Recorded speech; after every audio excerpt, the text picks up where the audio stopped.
under a beautiful blue sky. They tell him to take a look. It was the super rare silver slime. It was already the fourth one. And the guy behind the tree tells him not to draw attention. Then suddenly, out of nowhere, someone comes running and he shouts for the guy to wait. But the kid cuts in first, landing a critical hit on the first, the fourth, the second, another critical hit. The third, the fourth, and with that, everything's dead. The player, Takahashi Yuko, had just received 3 S-rank items. The armor, the gloves, and the boots from the silver slimes. The dude in the green hood can't believe it. Yeah, from what he noticed, that was 3 critical hits. The blonde says she saw the same thing. And besides that, why did it look like every single drop was rare? The two of them could only think this guy was insanely lucky. The protagonist, looking at his inventory, thinks it's unbelievable. Too good to be true. He really was being rewarded for all the suffering he went through in his past life. And we see him, old as hell, an 85-year-old bronze ring hunter. Somebody give this man retirement already. He's working overtime. He's in the Tokyo dungeon first floor. Everyone's showing how the monsters are attacking the area. People decide what to do, scared to death, staying if those high-level creatures reach this place. All the beginners are going to die. A kid grabs the old man's shoulder, telling him this isn't the time to be hunting slimes. It's time for them to leave. But the old man just gives him a slap and walks off, ignoring everyone without saying a word. Obviously, the others decide to run. He's basically at death's door, which is true, so whatever. But then, foul play in the game. Someone shoulder checks the old guy and he falls awkwardly. The poor man, gripping his sword, says that decades have passed since the appearance of adventurers. By now, everyone was familiar with status windows, leveling up, and killing monsters. The system is simple. You kill monsters, you level up, and along with that, your stats increase, too. The guy complains that this time he only gained 5 strength. Others get magic, like that girl over there using a healing spell on Lightbulb Head. That was just a normal player, but our guy is the only level 98 with stats lower than 5. He says he worked his whole life, killed every slime possible. He swore he'd never give up. He just kept hunting until he reached 98, killing nothing but slimes, nothing else. But then he cuts down one more and still can't believe nothing's changed. The max level was 99, and he knew something special had to happen. There's no way he was really destined to be a failure. He runs straight at the slime, smacks it with his bare hand, healing for the bastard to die, tears apart with pure brutality, biting into it, and right then, he levels up. Finally, he hits 99, trembling as he says, this is the great reward for everything he suffered. But the system says he gained 1 point of strength. Just like that, his grand total reaches a hopping 6. The old man can't believe it. He slams the ground, asking if the world is playing with him. Had his entire life really been for nothing? At that moment, surrounded by creatures, he decides there's nothing left to expect from this world. The monsters that had been announced begin to appear and close in on him. For him, though, that was fine. His life had been miserable anyway. Everyone humiliated him, and he couldn't save his mother, who always took care of him. He even ruined his little sister's dreams. Finally, this cursed life ends with him being turned into slime. Death. That's all the little system says until suddenly the matrix flashes up, announcing that a strange error occurred in Takahashi Yuko's system. To fix it, the only option was to roll back his life. As an apology from the system, he receives a secret parameter with 9999 points. His life ends, and he opens his eyes to someone congratulating him. From this moment on, he was an adventurer. The protagonist stands there, still not really understanding, glancing around. She asks if something's wrong. He says no, heads toward the pillar, and remembers this was the day he registered for the first time at the Adventurers Guild, March 15th. He also remembers a strange message about some kind of bonus he hadn't understood. He opens his status, and unfortunately, it looks the same as always. At least he already had those 6 points of strength, right? The ones that took him 85 years to get, but then he notices something weird in the bottom right corner of the screen. Scrolls down and asks himself, what the hell is this? The guy had 9,999 luck. He tries to calm himself down before freaking out, wondering if luck was even a real attribute in his past life. For him, it always felt like some secret thing nobody could even see. And still, it seemed insane that he had so much of it. So yeah, the man who spent 70 years hunting slimes in pure suffering now had unbelievable luck. Well, no harm in trying, right? So he decides it's time to hunt some slimes. On the dungeon's first floor, he looks around and sees the usual little blue ones. For him, that feels just like home. But then suddenly, something flashes by, and he wonders if it's what he thinks. A super rare silver slime, the same monster he'd only seen once in 70 years of slime hunting. And unfortunately, it escaped immediately back then. That cursed thing gives a ridiculous amount of experience, but it's famous for running away fast. That's why Takahashi approaches it quietly. But then, out of nowhere, an arrow lands right by his foot. He's about to curse the bastard who's off in the distance apologizing, but then he notices the slime acting strangely, looking side to side, confused. He imagines it's about to escape, but instead the creature lunges at him, and he can't quite make sense of it. The slime jumps again, launches another attack, and this time he counters, striking straight at the core and its head and shattering the creature. If there's one thing he knows, it's the weak spot and his slime. The problem is that his shabby little sword snapped on the first strike. Now he's going to need a new one. He's already thinking nothing's changed in this life. When a golden glow catches his eye, he turns stunned. The damn thing had dropped an S-rank weapon. And now that we know he's this lucky, I really want to know, does that luck carry over with the ladies too? He's excited, saying it's a good start, even though that sword had a high chance of raw attack since it came from a monster that's pretty evasive. He's eager to begin hunting, and that's when he spots 4 silver slimes in front of him. He wonders if he's dreaming, and the monsters charge at him. With no choice, he decides he has to deal with it. Slashes again, landing critical, critical, critical. That was the moment everything began when that rain of S-rank items fell to the ground. After that, he kept hunting for about another hour. In total, he found around 10 silver slimes, something that in his past life he only seen once in 70 years. On top of that, most of them were dropping rare loot, and the kid's backpack was already filling up. At that point, it was undeniable. His luck was way too good. He drops onto the grass, smiling, saying that with this power, he could finally become someone, make his family happy, take care of his sick mother, and help his little sister. That's when he remembers he has a family. He wonders if they're doing okay. It had been 70 years since he last saw them. He wants to go home and meet them again. At that moment, I thought he'd make up some excuse to go elsewhere. But no, we're already there face to face with the old house, and he even wonders if it was on the second floor. He walks past house after house until he sees the name Takahashi in front of 1 RU 203. He tries to calm himself, takes a deep breath, and tells himself it's okay. Just as he's about to gather the courage to open it, the door opens first and his little sister appears. Poor guy. Turns out he's got an arrow in the house. Someone cut the hair of hers before she heads down the wrong path. Still, he hugs Nomi, who wants to know if this is some prank. If there's a camera recording why he's acting like that. Yukio, though, just swears that in this life, he won't let anyone take away what's precious to him. The big mouth already told his sister that he's got super luck, and she wants to know if that means they can save their mother. He says, of course, all he has to do is work a little harder. But hey, say stuff like that and the bad luck wave comes. Sure enough, the next day, he sold that mountain of shrank items for a fortune. With the money, the guy went to an auction and threw down 10,000 cash on the rarest recovery elixir. Now we're at the hospital. Damn. Talk about the kid. 200 IQ.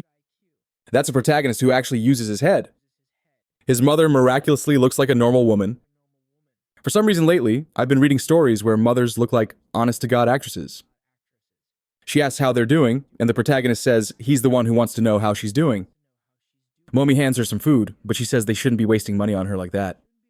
Obviously, our boy tells her not to worry about money anymore, and says he's got a little present. Right then, he pulls out the potion, and Noi says she's proud of her brother for making money in the dungeon and buying it.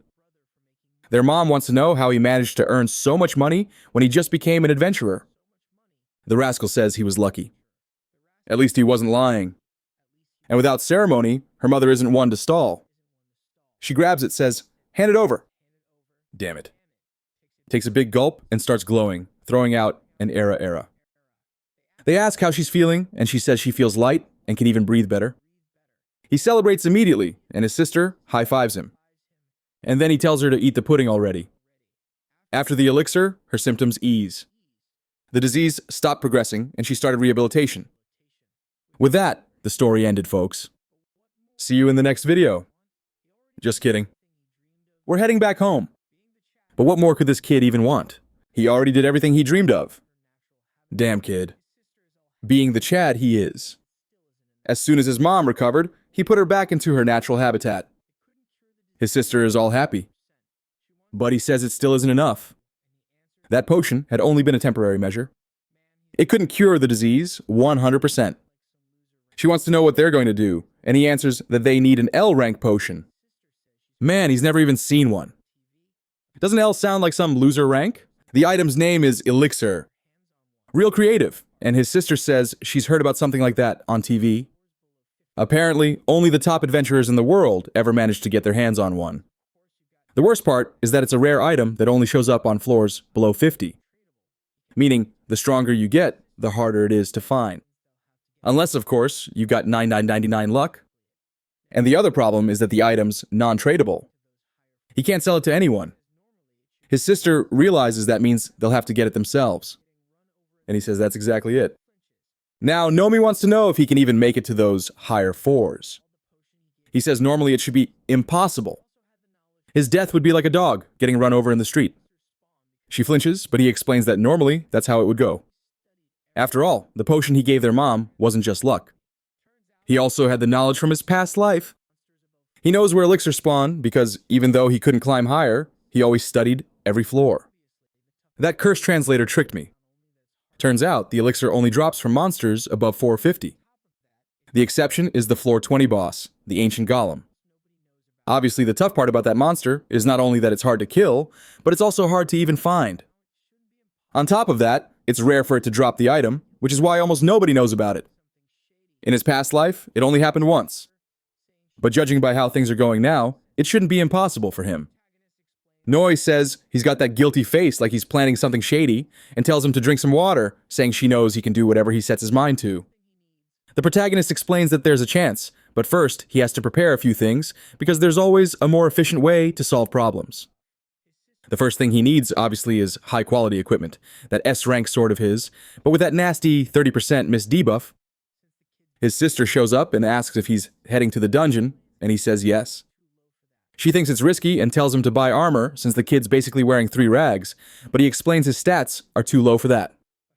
True, now that I think about it, his attributes are still way too low. Okay, sure, he's insanely lucky, but how the hell is he supposed to fix that? Takahashi wants the answer to that himself. For now, his only option is to keep farming and see what happens. At least he's been gaining some skills that help him fight. Nirzomi tells him that if he wants to get stronger and use armor, he needs to raise his stats. And she mentions something about the 15th floor. He confirms, saying yes, that's where the Crown of Alice is, a rare monster that drops a miraculous fruit. His sister wishes him luck, gives him some food, and tells him to be careful. I don't know why, but this family is way too happy. Any moment now, a meteor's going to crash into that house. Now, we're in the forest with carnivorous plants devouring bugs, and our protagonist really does look like a side character in that ragged outfit of his. Alice's dungeon obviously is surrounded by plants, and the biggest problem is that it's extremely easy to get lost there. The good part is since it's one of the early floors, plenty of adventurers have passed through, and there's even a perfectly detailed map of everything. He walks for a while and reaches a spot that should in theory be the nest. The trees look normal, standing still, but if you throw a rock at one, in theory, it moves. Right then, the creature rises to attack him. But he was already expecting it, saying his strike hit dead on, landing yet another critical. As long as you know where the surprise attacks come from, this place isn't that hard. Obviously, after killing one, the bastard immediately gets a rare drop. He eats it, saying it tastes kind of like an apple. But that detail doesn't matter at all. What he was interested in was that right there, he had gained another point in strength. Those fruits were extremely rare, so normally it wasn't a viable strategy to farm them just to raise your attributes. Unless, of course, you were some bastard with 999 luck who could spend all day in the dungeon dropping and eating, dropping and eating. And sure enough, the kitten already gained 27 more strength, plus 13 and 14 and everything else. I guess I take back what I said. Problem solved for him. He decides it's time to head back for today when something suddenly brushes past his back. He turns around, startled, and someone warns him that this isn't a good place to hunt. 2 guys with the most honest-looking faces in the world ask who he is. But Yukihito immediately realizes these bastards aren't adventurers at all. They're trackers. One of them, biting at his ankle, mocks that the spoiled brat with his expensive gear is done for. The other tells him to drop everything and get out if he wants to live. But then, out of nowhere, one of them is face down in the dirt. What just happened? The protagonist is thrilled because something activated correctly. The guy had used a technique called Beast Sting, something you only learn at level 25. So yeah, he was way above Yuko. In theory, Beast Sting is an unavoidable strike, which is why it deals 30% less damage.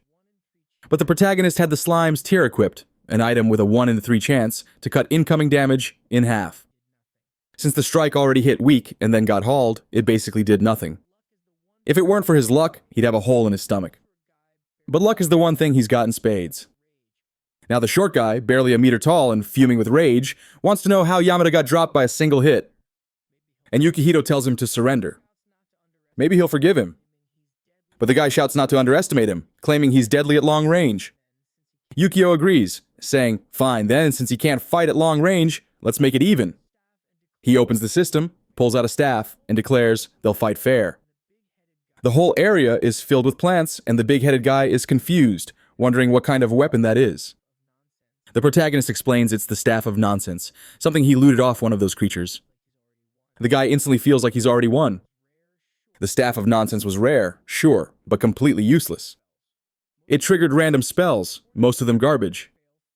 40% chance to fail, 30% to cast a beginner spell, 20% to slap yourself with a debuff, and only 9% to pull off something decent. All in all, irrelevant. Now, he just had to wait to claim victory. He starts preparing a fireball, confident that with his magic gear and 50 power, the fight's already over. And damn, look at that thing. The fireball's huge, bigger than him. He hurtles it straight at the protagonist, who's just standing there yawning, saying, "Finally, you're done." Then Yukito points his staff at the ground, and boom, the end of the dinosaurs drops right on top of him. The protagonist just raises his arm, staff pointed to the sky, and suddenly his ball is way bigger than the other guy's. It crashes down and crushes him. The man can't take the hit, drops his knees, and tries to crawl away, stammering about how Yuko managed to summon a meteor, but it's over. Another hit slams into his back, burning him completely, though in truth, he had already pissed himself before the explosion. The blast leads a crater across the whole forest, and the poor guy's left in a state no one should have to see. The downside is, he pushed the Staff of Nonsense, so far it's shattered. Yukito sigh, apologizing to both the guy's soul and his chubby friend, saying unfortunately, his luck was just too much. But then he pauses, remembering these guys were criminals. He couldn't just leave them lying there. So he grabs some branches, ties the bastards up, and drags them through the forest. The madmen deliver them straight to the police. It's true he was already heading out right. He even managed to squeeze in an extra quest. The next day, he shows up at the guild saying he's looking for a mission. But the receptionist immediately tells him the police had already reported everything and congratulates him for taking down the bandits.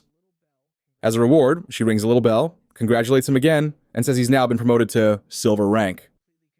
Yuki is completely confused. How? How did all this happen? He hadn't done anything special besides clearing a single dungeon. In this world, reaching silver rank is no easy feat. It takes countless dungeons and years upon years of effort. You have to kill hordes of monsters and gather all sorts of items to contribute. Only then are you allowed to advance. The receptionist explains that this is a special rewarder for capturing 2 members of the Red Arm. He knows exactly who they are. One of those crawler organizations that plague countless dungeons. And she tells him that because of this incredible contribution, he's earned the equivalent amount needed to advance to silver. The protagonist realizes that meeting those 2 guys and choosing to turn them over to the police instead of leaving their corpses behind had been worth it. It was almost as if he had made the best possible decisions. He takes the badge, and the woman says she's looking forward to his future achievements. This was perfect for him because now that he was silver ranked, he could go as far as the 30th floor. And considering that the creature carrying the elixir he wanted was on the 20th floor, he finally had what he needed immediately. That's exactly what he requests. The woman, however, asks him to take it slow. He had just advanced to silver. Was it too soon to go for the harder levels? He thanks her for the concern, but of course he's going to do it. He's thrilled, having ranked up much sooner than expected. Maybe it was another influence of his luck.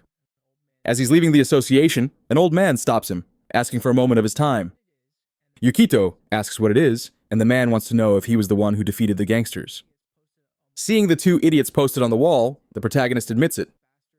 Yeah, those bastards tried to launch a sneak attack on him. Suddenly, the old man starts trembling, shining with tears in his eyes, and thanks the boy with all his heart. He pulls one of the posters down and says those scum had murdered his son. Not even the police have been able to find or stop them. But finally, they had been avenged. Yukihito says he didn't do anything special. He was just doing his job as an adventurer. But the old man breaks down crying, saying that now he can finally attend his son's funeral and tell them he was avenged. With that, the man walks away. While Yuka realizes this is the first time since his previous life that anyone has ever thanked him for something he did in a dungeon. It was truly a different feeling.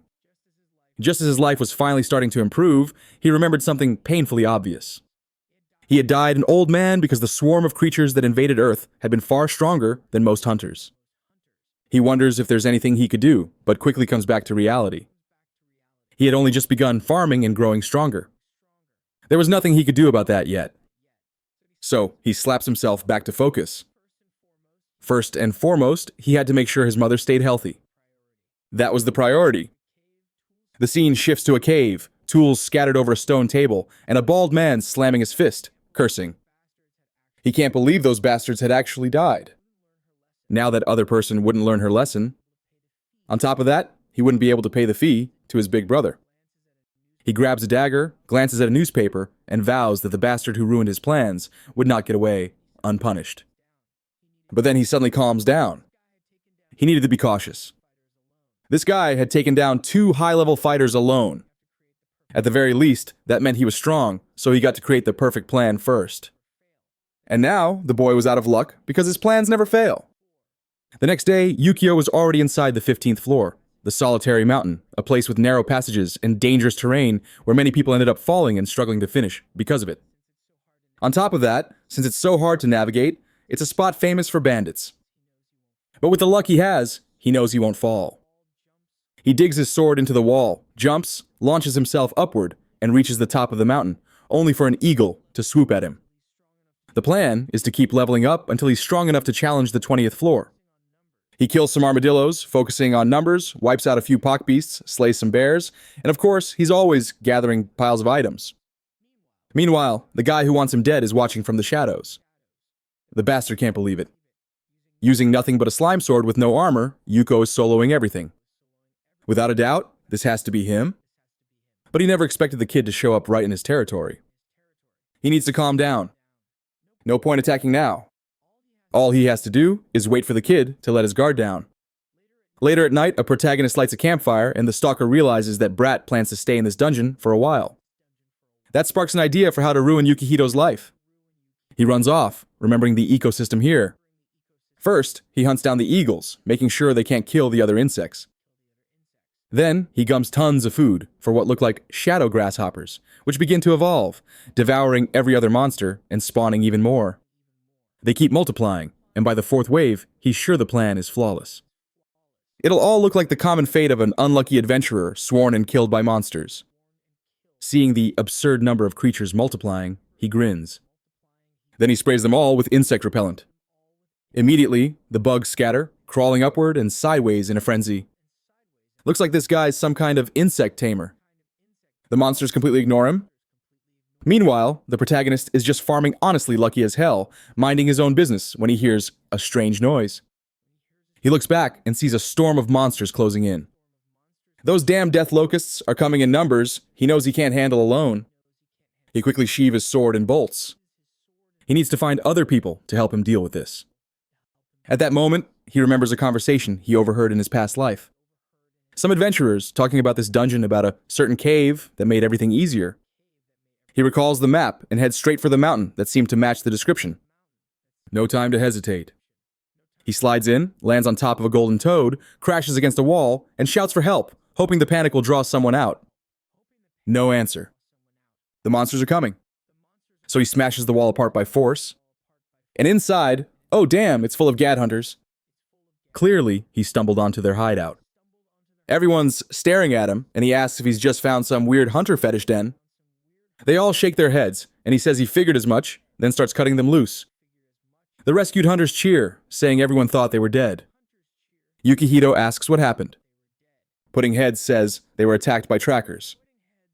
The girl with glasses explains they were knocked out with some abnormal item. Another guy adds that they weren't killed. It's because they were meant to be sold. And the redhead pants says they were probably destined for human trafficking. Taking all this in, Yuko is sure now. This is the tracker's nest. That old method from his past life of earning easy points doesn't matter anymore.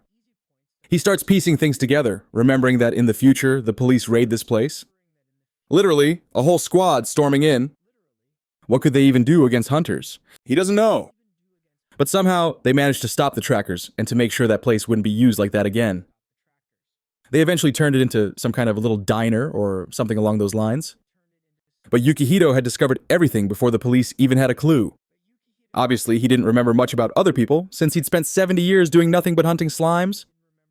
The problem was, this had come out of nowhere. And now, he had to make use of the people trapped there. That's when he tells everyone to listen up. He knows it's sudden, but a storm of death insects is heading their way. Everyone looks outside and sees it for themselves, and immediately starts asking where they came from and why there are so many. Events like this aren't uncommon. They're called monster panics, but usually they're never this overwhelming. Yuko tells them they don't have time to understand. If they want to survive, they'll have to cooperate with him. The group is uncertain, but the Mohawk guy says with that many creatures, there's no chance of escaping. The brown-haired girl argues it's impossible anyway. They don't have weapons, armor, or the means to deal with this. The gray-haired one agrees, saying they lost everything to those damn trackers. But if there's one person with a full inventory, it's Yuki. He tells them not to worry. With a swipe from his menu, a rain of items pours out, and he tells them to take whatever they need. They're confused, wondering why he's giving all this away. He says not to worry, they can even keep the stuff. Everyone's stunned. The items on the ground are all rare or above. How could someone be carrying so much gear like that? Now, some of them start getting suspicious. No one has ever heard of this guy's name or seen him at the higher ranks, but there's no way a normal adventurer could have this much. Still, without making a fuss, everyone starts picking up gear and equipping it, saying, now they got what it takes to fight. One guy puts on a horn helmet. A girl equips some outfit that looks like it's made to cheat on her man. While the blonde kid is amazed by the sword he got, the girl with glasses asks Yuko if he's sure they can keep such rare items. He says yes, but in return, they'll have to follow his every command. They still look a little uncertain, but considering everyone's now glowing and pumped with new equipment, they agree. The horned girl says she'll nail the shots, and another says those monsters won't stand a chance. Yukihito is touched that they're acting like decent people, remembering the guy who once shoulder-checked him. Someone warns him that this is just the power of money. Nobody actually likes him, but he's still there, all smiles, thanking them, and now the whole group is showing that fake friendly grin. He explains that they'll use the narrow cave entrance to their advantage. The plan is for him to stand in front and draw the monster's attention, while the others surround and cut down anything that tries to flank him. Everyone agrees. He pulls out his sword and tells them to get ready for the fight, which basically means just stand there since the monsters have been charging in for half an hour, but hadn't arrived yet. And of course, the moment I say that, one steps right under his feet. Another gets cut down. Fireballs fly. Another slash cuts across. A girl launches magic into the sky, and the entire mountain is surrounded. The problem is, there are so many creatures that they're struggling to funnel through, and they've started chewing into the cave itself. At the entrance, things are getting tense. The group is getting tired, and the wave never stops. Yukita realizes the narrow passage plan alone isn't enough. There's no way they can stop them all. And right then, the ceiling begins to shake. He tells everyone to hold their ground, not to break formation, but then the ceiling cracks completely. Now there's no formation at all. Everyone runs in different directions, every man for himself or not. Since they're in a cave, there's not much room to escape. The protagonist notices an abandoned mine shaft nearby, unstable, but still there. On the other side, he also notices some dynamite lying around. Most likely, the trackers had planned to use it to expand that area, but now he could put it to use himself. I love how humble the insects are while he goes over, picks it up, and stares at it. They just wait patiently. Then he orders everyone to grab the dynamite, and these bugs turn out to be the friendliest creatures on the planet. Oh, wait, just because I said that some of them up front are already tanking hits, weren't there supposed to be some dropping from above, too? Yukihito says they fought desperately against those creatures for hours until, at one point, only a triangle-shaped section of the cave remained with a hole opening up behind it. The girl says their only options are to jump and die or move forward and die. Even a horned guy carrying the heaviest burden a man can bear admits he can't handle it anymore. Yuko looks back and says he didn't want to solve things this way, but it's the only option left. He calls everyone over, asks for the dynamite, and the group just decides to trust him blindly. His inventory is crammed, and he knows low-intelligence monsters usually target whoever seems the biggest threat, since he's the one who killed the most that target is him. More enemies come in from the redhead's side, and Chu warns there's nowhere left to run. That's when he gives the order for everyone to escape, and chaos erupts as they rush to get out. Meanwhile, Yuko tells them to run without him. He'll handle this, and they can trust him. The storm of insects charges straight at him, and he thinks to himself that in this life, you'd have to take risks. But come on, you've got 9999 luck, bastard. What risk are you really taking? With a straight face and no shame, he lights 13 sticks of dynamite and leaps off the mountain, bidding farewell to the monsters. But then the system warns him. His chance of successfully detonating explosives is reduced by 50% because his proficiency is low. On top of that, his items are poorly arranged, which lowers the chances even more. But guess what? It worked anyway. The cavern fills with blinding light, and everything explodes. The bugs pushing through the middle keep advancing toward Yuko, who's losing his footing among the rocks. But he manages to find a path from one stone to another midair.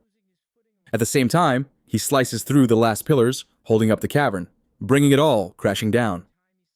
Even so, the leader of the swarm is still alive. The creature charges at him, but Yuko uses the beasting technique and lands a perfect critical. The bastard smiles while everyone else stares in disbelief, wondering if the kid really killed the beast while flying midair. The protagonist, however, is more concerned with clinging to the wall and not falling into the abyss. Damn, not even 999 luck could save him this time. Or could it? Of course it could. Someone throws down a rope and pulls him up. Seriously though, why does it take 8 people to haul up a 50-kilo kid? End result, the mountain demolished an endless pile of insect corpses. Whatever the gamble had been, Yuko came out on top. The redhead is overjoyed. Her friend says it's unbelievable they made it out without a single casualty. Even the NPCs, drawn like MS Paint doodles, are celebrating as the system announces he's exterminated a ridiculous number of insects. He receives the title Exterminator, which boosts his damage against any insect by 20%. And he also gains 3 levels, which honestly feels like nothing. Seriously, the guy wiped out like 3,000 bugs for just 3 levels. Granny in this world is pure hell.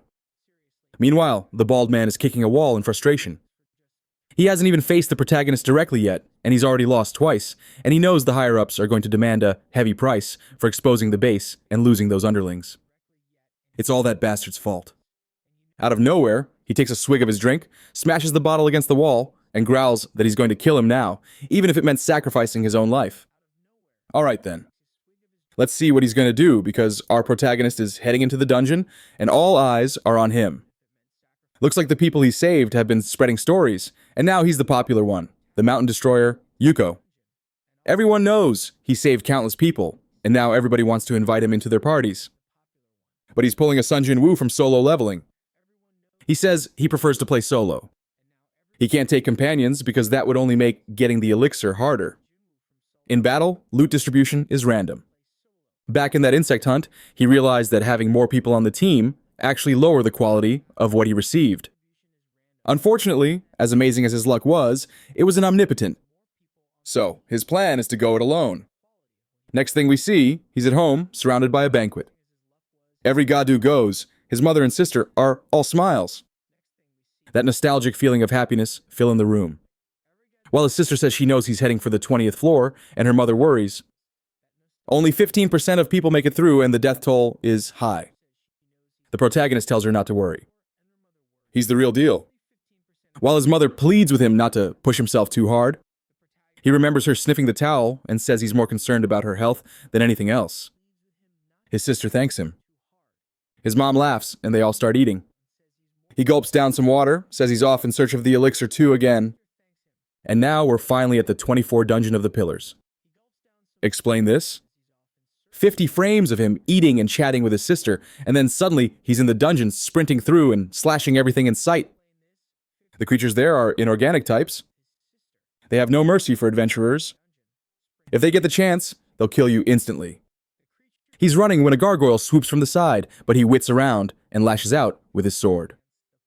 He keeps charging deeper until he finally stands face to face with the golem. The plan at first is to just observe the patterns and learn how the monster moves. He dodges its attacks until he's certain of its rhythm, then charges in and slashes its arm. The monster falls, and he finds himself in front of the boss door. The outcome here would mark the start of a new life for him. As the door opens, he sees a strange chamber. He's never seen one like this before. Something in the center. And once you enter, the door seals shut. At least the cursed statue isn't here laughing at him. Just the ancient golem, the bastard guarding the elixir. The 24 boss, armored and devastatingly strong. But Yukihito steps forward, knowing all it has are those stats. Its speed and patterns are predictable enough to handle. His plan is to land a direct strike right in the core. But wait, what's that bald guy doing there, watching our protagonist? I don't know if it's his doing, but suddenly a second golem appears. Oh, so the bald guy slipped in, activated his own golem, and left Yuki facing both. Absolute bug abuser, get back here so I can report you to the GM. Yukihito knows no beginner survives the 20th floor. This man deliberately turned it into a double dungeon. A knife comes flying and he blocks it. Certain now that none of this is coincidence, the bald guy with the wide earrings notices how sharp the kid's reflexes are. But with multiple precise attacks and 2 golems against him, survival seems impossible. Only an idiot would challenge a boss that requires 4 people alone. The plan to force another golem spawn was perfect. Being a level 52 thief, it was easy for him to conceal a monster's presence. So, while Yuko is distracted, the man provokes the other golem, uses Shadow Step, and traps him once again. Not only does he have the thief class, he's also wearing an S-rank cloak of invisibility. For him, the situation is perfect. He's turned it into a 3 versus 1, and knows that sooner or later, the kid will make a fatal mistake. Damn, this guy just won't quit. He keeps pushing. He poisons his blade and hurls it again, this time grazing Yukito's cheek. At least the poison triggers, but thanks to luck, the effect fails. Tai finds it strange. That poison is extremely powerful. It shouldn't fail against someone at such a low level. But whatever. All he has to do is keep throwing things, and eventually the kid will get poisoned. I'll give him this while he's persistent. Anyone calling him a dumb villain is trolling. He's tossing bombs, rigging the pillars with traps, setting up electric fences, smoke bombs, you name it. He's burning through everything. Meanwhile, the protagonist is just like, hey, let me kill my little golem here, please. Teach sets so many traps down there that even he can't stand in it anymore. He's forced to hang up high, but then one of the golems slams the ground and his expression changes. Yukito asks if he's done with all these cheap tricks yet. Right then, Tishi realizes maybe the kid knew everything all along. As Yuko picks up a dagger from the ground, he calls him out to come down and join the fight. Things are more interesting here. Tishi is shocked. How did the kid even locate? And when he's cloaked with invisibility and using the thief class, Yukihito explains that the basic ability of warriors is intuition. For him, that kind of thing doesn't work. Tishi isn't dumb. He says with Yuko's low-level intuition alone isn't nearly enough. Obviously, the protagonist probably just got lucky. But Yukihito smirks and says, so, what if I'm lying? What are you going to do about it?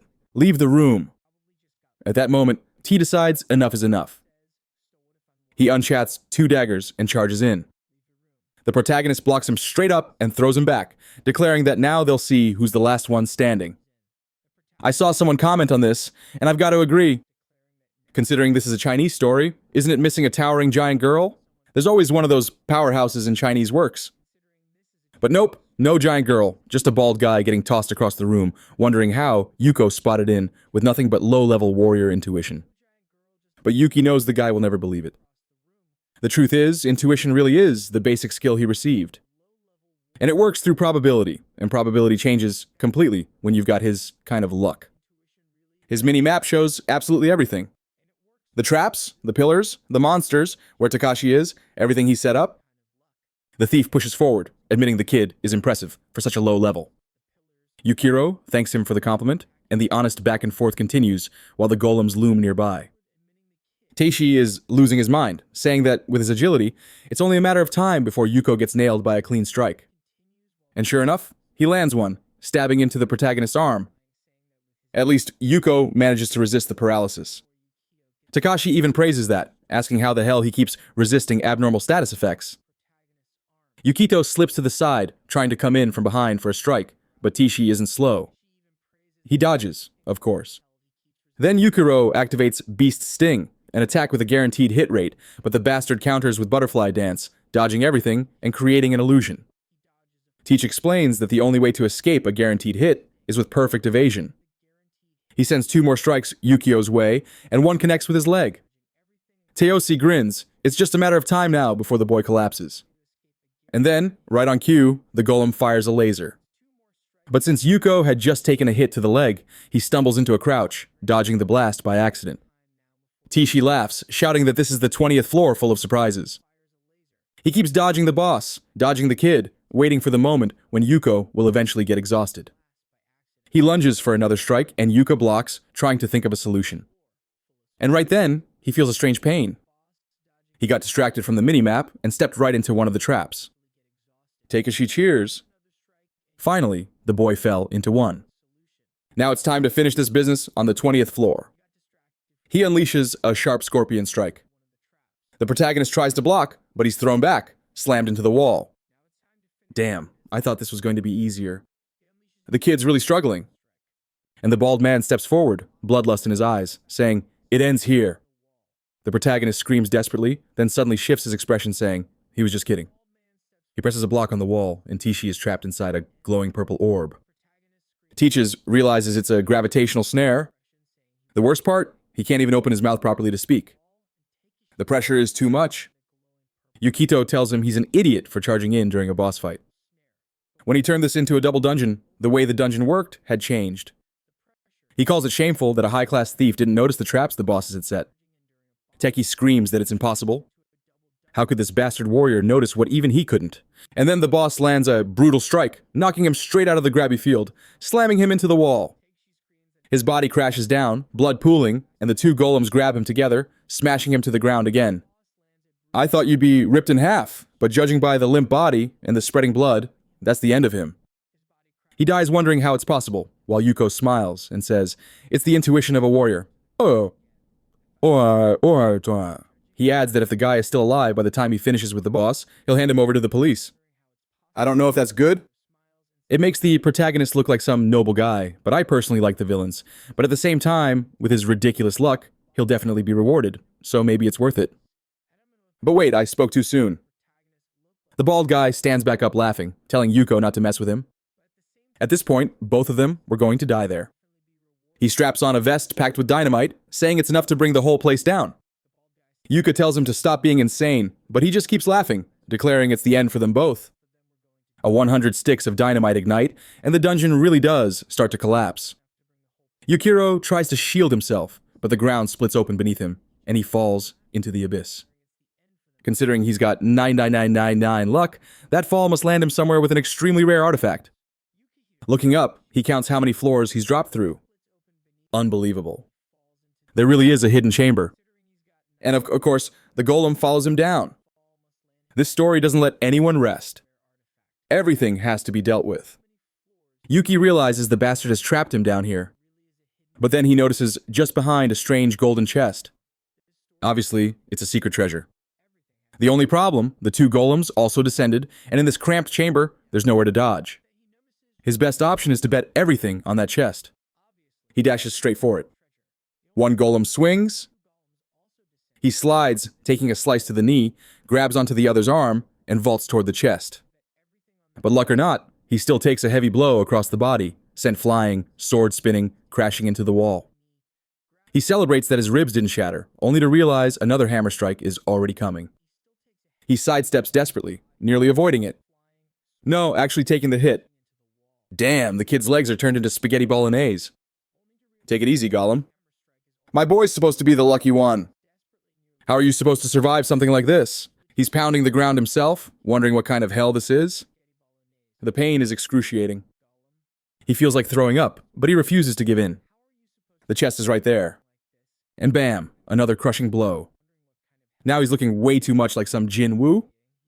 Still, he thinks back to those 70 years of pure agony and tells himself that was worse. Even without legs, he drags himself toward the glow, saying he won't give up now, and opens the chest. With his luck, this bracelet had to be ridiculously overpowered. He smiles at the item just as one golem comes at him from behind, while the other charges up a laser. He slips it onto his arm and says, "It's not over yet." The item he received was a teleport bracelet. And guess what it does? Obvious. Teleports him. But it's random, not fixed. Of course, like always, there's some activation probability nonsense. Oh no, the chance is down 35%. It's only 15%. But wait, he's got 9 in 99 luck? Will it work? The hand connects, and of course it works. Drama for nothing. What? I thought it would send him into the afterlife or something, but no. He reappears right behind the golem, legs mangled, driving his blade straight at its weak point. But this story never lets anything be easy. The monster whirls, slamming him with a shoulder check and firing a massive laser, tearing the place apart. Even the protagonist complains, saying, "This fight is way too hard. Just let him win already." Still, the item is busted. He teleports again, reappearing behind the other golem, striking its weak spot. Then the green one leans back, hurling him toward the purple one, which whines of a hammer strike. Another teleport. Another slash at the weak point. And again, he lashes out. He's actually starting to land blows now. The monsters have absurd health turning and trading attacks. Men stop while Yuko keeps abusing the mechanic out from one onto the other over and over. The golems start losing their minds as cracks spread across their crystals. Slash after slash, teleport after teleport, all while he has no legs. That's what I notice. He literally can't touch the ground. He's fighting mid-air, refusing to quit. If they want him dead, they'll have to work harder for it. The both golems charge in from opposite sides, and Yukihito says this is how he ends things. He vanishes, forcing the green one to punch straight into the purple's core, cracking it wide open. At the same time, Yuko appears overhead, activates Beast Sting, and lands a perfect critical strike. Actually, what's a perfect critical? Isn't a critical already perfect? That's redundant. Anyway, he draws his sword, charges the second golem, says his determination isn't over yet, and cuts deep, triggering a rainbow-colored ultimate. He starts blacking out, and the bracelet is cracking too, like some Walmart trinket begging for a recharge. But the system declares Yukio has defeated the ancient golem and another ancient golem. Since there were two, he receives 2 elixirs, beautiful, one for his mother and one for him, since he's legless. Without hesitation, he downs his in a single gulp. A green glow floods the chamber. His body restores completely, and he's back to 100%. The other elixir rests safely in his hand. Perfect. The system then announces that because he achieves special conditions, he's earned new titles. Survivor grants +10 endurance. Giant Slayer gives +20 strength, and Champion of Justice adds +10 dexterity. He stores them in his inventory, smiling. It's time to leave. With a sequence of leaps and teleports, he climbs out of the pit. But when he reaches the surface, the bald bastard is gone. Well, not gone. He blew himself up with 100 sticks of dynamic strapped to his chest. That's how it works. Nothing left of him. At least I hope so. At least now they have that desk rank item. And the kid was proud, opening the door and saying this stage was complete. After that, he went straight to the guild, reported everything that happened, and even showed them the cloth he recovered. The receptionist immediately rushed out, calling the guildmaster, who came to thank him and asked if he'd be willing to do an interview and all that. But Yukiro couldn't care less. He just wanted to bring the elixir to his mother. Adios amigos, tango cosas, mayor's quasar. On the streets, though, things were different. Everyone recognized him now, even a billboard with his face plastered across it. He arrives home, opens the door, and his 2 girls are right there. He shows his mother that he brought her the strongest vodka of them all. At the hospital, the doctor confirms it. Yuki's illness is completely cured. The 2 can hardly believe it, but the doctor says it's expected, considering how rare an elixir is. The whole family embraces the mother, holding Yuko's hand and thanking him. Overcome with emotion, he thanks her for raising him, remembering when he was just a miserable old man who had to watch her die helplessly. Nomi cuts in, telling them to stop being dramatic and head back home. This wasn't the place for that. She then warns him and he should keep an eye on his surroundings. What's happening? Suddenly, everything falls into darkness. Someone is watching from the window, approaching, saying, "It's such a tragedy." Out of nowhere, a blonde man appears, remarking how sad it is that such an admirable family will now be drowned in sorrow. The only comfort, he says, is that they're already in the hospital. Then he speaks aloud. We tried our best, but unfortunately, we couldn't save her. That way, he says, the family will have no choice but to accept it. The cause of death would simply be listed as a heart attack. It seems this man had stopped time preparing to strike Yukito's sister, but Yukihito intervenes. The blonde freezes, shocked as Yuko demands to know what he thinks he's doing. The man tries to understand, how is Yukito even moving right now? And the protagonist presses him, demanding he explain why he's here. That's when recognition dawned. This man, at least in theory, is the great hero, the most powerful adventurer, ranked #1, the man the world depends on to be its savior. The blonde smiles, confirming it. He introduces himself. Oyama Cosmo Light. Occupation hero. Rank LGBT. Just look at the badge. Yukihito asks why he's attacking Noi. But the hero insists he's the one asking questions. He wants to know why Yuko can move inside the void barrier. That should only be possible for someone who has already experienced death. In other words, there's only one explanation. Yuko must also be a regressor. Hearing this, Yuko immediately guesses the man is on his second life. Light admits it, then explains that since they're both in this situation, then the solution is simple. He's only here to eliminate the risks that could destroy the world. Yukihito doesn't understand.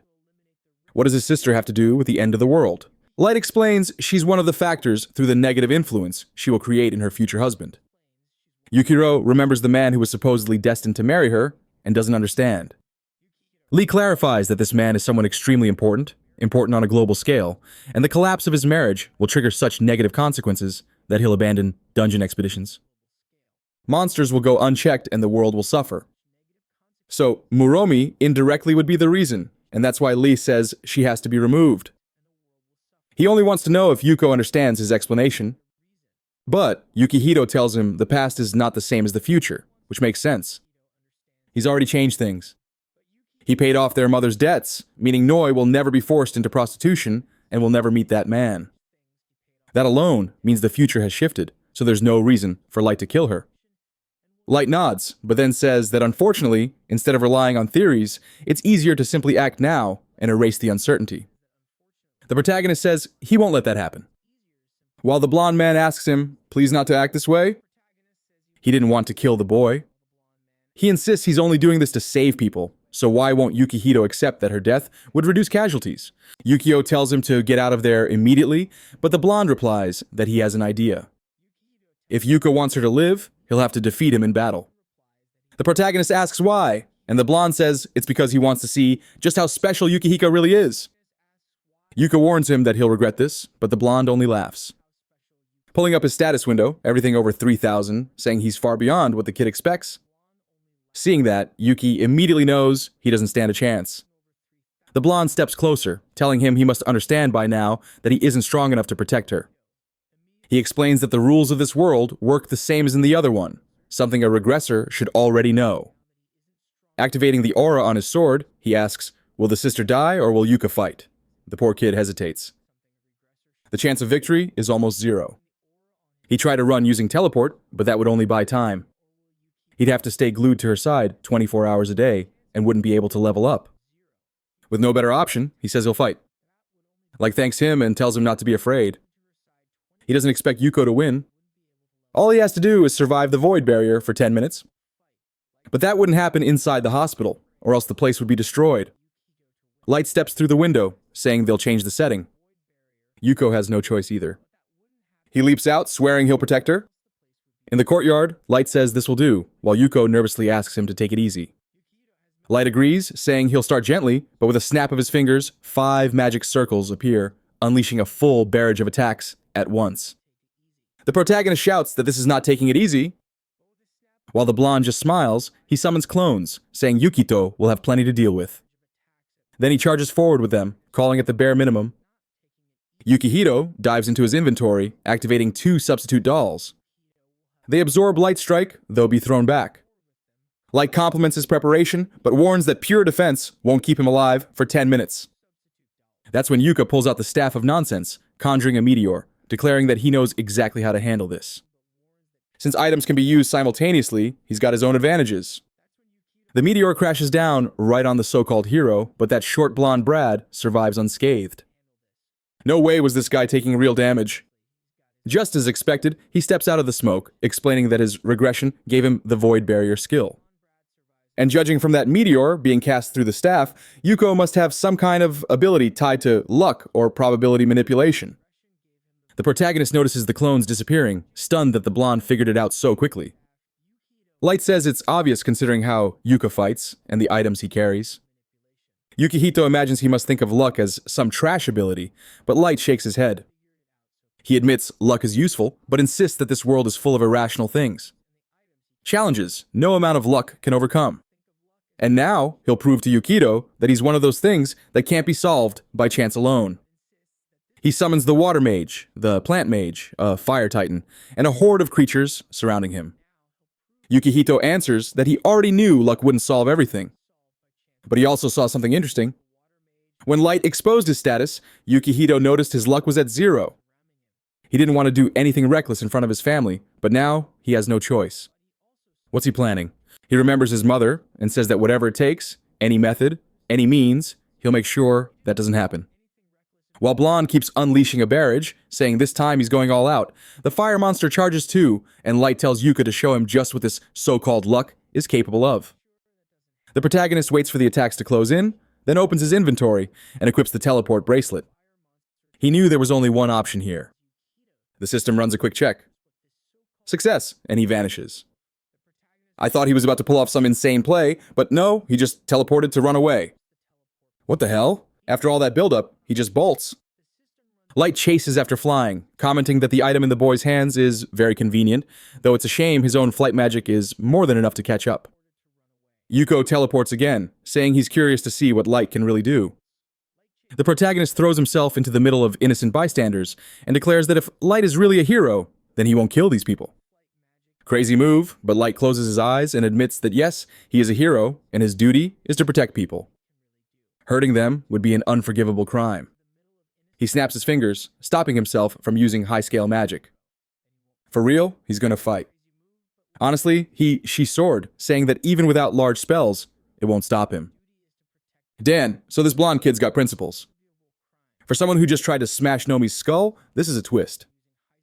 Yuki starts feeling confident, thinking his chances of survival are climbing, and pulls out his shield to brace himself. Light smiles, saying he's used to fighting people like this. Opponents who think using civilians to scare him will work. Turns out he wasn't bluffing. The arrows flying around divert away from the civilians while still chasing Yuko.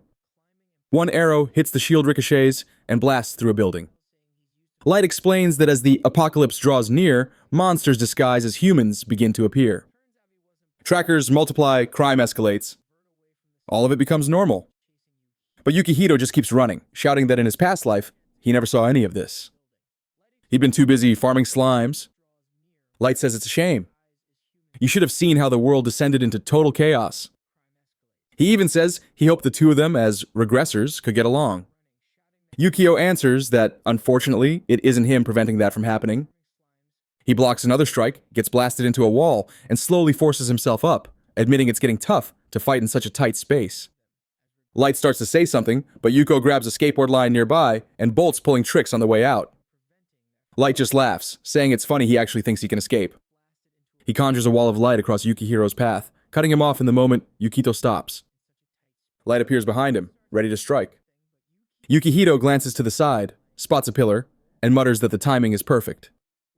He kicks it, sending it crashing down, saying, "Now it's time for a counterattack." Light looks alarmed, not because he's about to be crushed, but because behind him sits a civilian's car. He's forced to stop the collapse. Yuko praises him, saying he really is a kind hero. Light answers that, of course, saving people is what he does every day. That's when Yukito says he wants to see just how much he can really protect. Sparks erupt, surging through the city grid. Water bursts from the ground.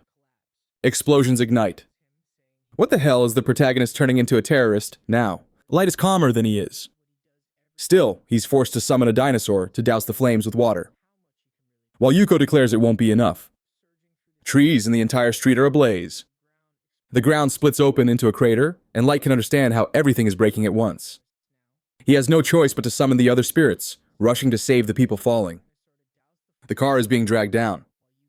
Everyone about to die. The protagonist tells him not to forget about him, but the blonde insists he should stay back.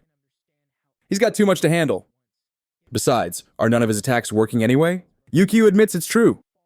He can't deal any real damage, but that doesn't mean he can't interfere. He slams his shield into Light, knocking him off balance, and Light stumbles, shouting, "What the hell are you doing? Do you want to get people killed?" Yuko just tells him to take a trip to the sewers.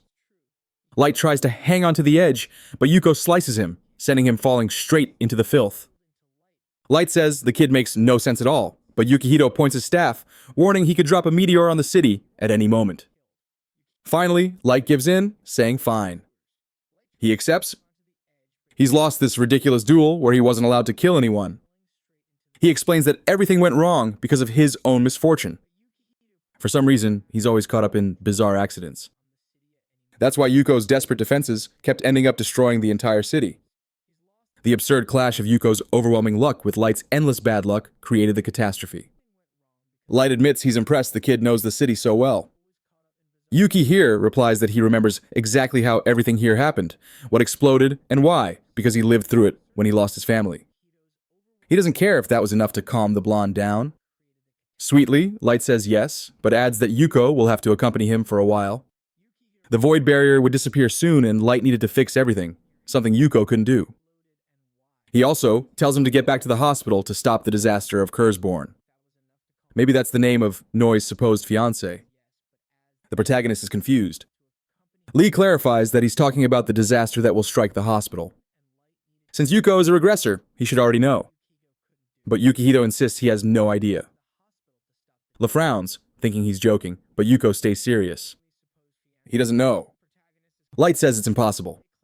How could a regressor not know? Yuko explains he spent 70 years doing nothing but hunting slimes. Light deflates, telling him he'll have to come up with a plan. "What are you thinking of doing?" he asks. The protagonist admits he has no plan.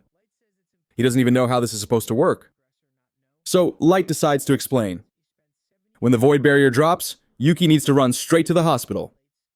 Once he's there, he'll start to understand.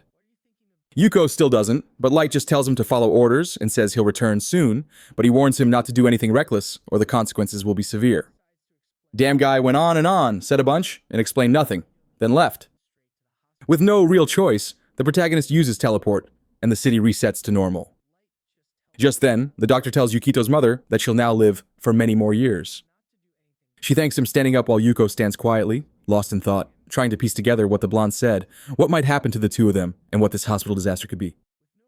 Just knowing danger is looming over them makes him feel sick. He decides he has to get them out as soon as possible. His mother asks if they should bring some food, but he says no.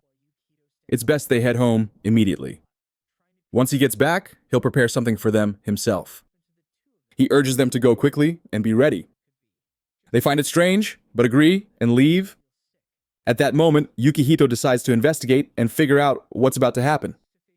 He heads into the bathroom, puts on the cloak he took from Tekshi, the S-rank invisibility mantle, and tells himself this must be something no one talks about. Something hidden in a part of the hospital only a few can access. He opens the door to leave, and a patient nearby jumps in fright, wondering if a ghost just passed by. Inside the elevator, he keeps wondering what this cursor disaster is supposed to be. Light had said everything would become clear once he saw the first signs. Now here he is in what looks like the morgue. A threat capable of leaving a scar on history. Should be something on the level of a disaster-class creature. But when he checks his radar, nothing. Right ahead is the morgue door. He slowly steps inside. The smell of death lingers in the air as he approaches, trying to figure out what's about to happen. He paces back and forth, searching for clues, but finds nothing. Then, when he opens the system menu, he suddenly feels something strange. One of the corpses begins to rise. Not just one. In fact, all of them start standing up, moving toward him. At that moment, he understands why the blonde said it would be easy to figure out once it began. Seeing his zombies, the protagonist recalls that in his past life, there had been some kind of necromancer or creature around this time. Since all of these things are undead, it makes sense. The first charges at him, and he swings, head sliced clean off. Another lunges, he tears it in half. A third comes from the side. He kicks it back. In his past life, these creatures have been handled through a proper ritual. But here, no one knows that yet. He'll have to improvise. At least this curse doesn't spread to humans, so he doesn't have to worry about bites. The creatures are stupid. Just toss a chair on them and they stumble around confused, coming at him one by one. While blocking one side, he pushes forward, decapitating another, slicing through more, smashing one with a table until most of them are down. Oh, actually, he sets up a barricade, leaving a few on the other side. Then he notices something. One of the bodies has a gold necklace. That means it was once a high-rank adventurer, but as zombies, none of their abilities remain. He finishes another, but suddenly the door behind him rattles. He glances back. Two more step through. He cuts one in the neck easily, but when he moves to strike the other, he stops. The system isn't marking her as a red enemy, so she isn't dead. The woman, looking half dead, begs him not to cut her. She isn't gone yet. Yukio is startled, asking if she's one of the workers here. Unfortunately, she can barely speak. She isn't a zombie, but she's already cursed. Without the right tools and items, she won't survive. Now, he hesitates. The easiest path would be to ignore her and just clear out the zombies behind the barricade. But he isn't someone obsessed with efficiency or speedrunning through everything. So he pulls out his portal. Off he goes to a merchant, an alchemist, even to a prayer hall to grab a book. He reads up in the city and returns. The woman is still collapsed there. Looks like the teleport also freezes time, but from the purple spreading on her fingers, the curse has advanced. He takes a drop of her blood, puts it in a vial, and begins mixing all the items he gathered. According to the text, it's just a matter of combining them and beginning the ritual. Guess what happens? With his poor skill in sacred medicine, the chances of success are almost non-existent. 1% at best. And yet, of course, it works. He kneels beside the unconscious woman, places the vial at her lips, and lets the liquid flow. Careful where you repeat a line like that could get you locked up. But it works. She stirs and life returns. Maybe she's the first real female character in this story, aside from his mother and sister. Satisfied, he sets her gently aside, draws his sword, and turns back toward the barricade. Time to finish the zombies. But now he notices something strange. The barricade is far too quiet. No wonder this woman was still alive. When he checks, some of the zombies are merging together into blobs of black sludge. The bodies look like they're being absorbed, turning into one massive creature with countless arms and a skeletal head. The protagonist wonders if slimes weren't supposed to be the only monsters that absorb things so easily. Apparently, the curses placed on each body had all pulled into this one. This was the price he had to pay for not killing every single zombie earlier. That blonde bastard would laugh at how inefficient he'd been. But he saved that woman, so he doesn't regret it. He charges forward as the monster lashes out with its tentacles. He swings and slices off a head. Too easy, right? Of course, the thing's still alive. It strikes again, and he cuts another head. Dangerous as hell. But there's no other choice. He keeps chopping them off. 3, 4 more go down, and he thinks maybe it's handled up. But the creature keeps growing, sprouting even more, glaring down at him. And not just that, it's pulling in more corpses, regenerating as it goes. Yuko can't believe this. Why is this zombie so busted? They're supposed to be brainless fodder. Worse, no matter how many heads he cuts, it's not faster than the monster regenerating. The problem is that most warrior skills are built for single-target combat, not area attacks. His only real option would be the Staff of Nonsense, but he can't just summon a meteor inside a hospital. Another idea crosses his mind. Maybe he could buy time until the blonde shows up. But that hope vanishes when he sees the creature sucking in more bodies, growing even larger. The monster doesn't give him a second to think. More tentacles slam down, forcing him to dodge while the entire room shatters around him. He knows he has to kill it quickly before it becomes unstoppable. That's when reality hits him. He just got promoted to silver rank. He's nowhere near strong enough to finish something like this in a single strike. Scrambling for solutions, he remembers the medical supplies piled in the corner. Blocking another attack, he racks his brain for any recipe, spell, or trick that might help. Suddenly, an idea sparks. He could craft something. He rips the legs off the stretchers, shaping them like pipes. The monster smashes down again, and he mutters about how damn impatient it is. He tosses another stretcher into his inventory, grabs a piece of metal, and readies his shield.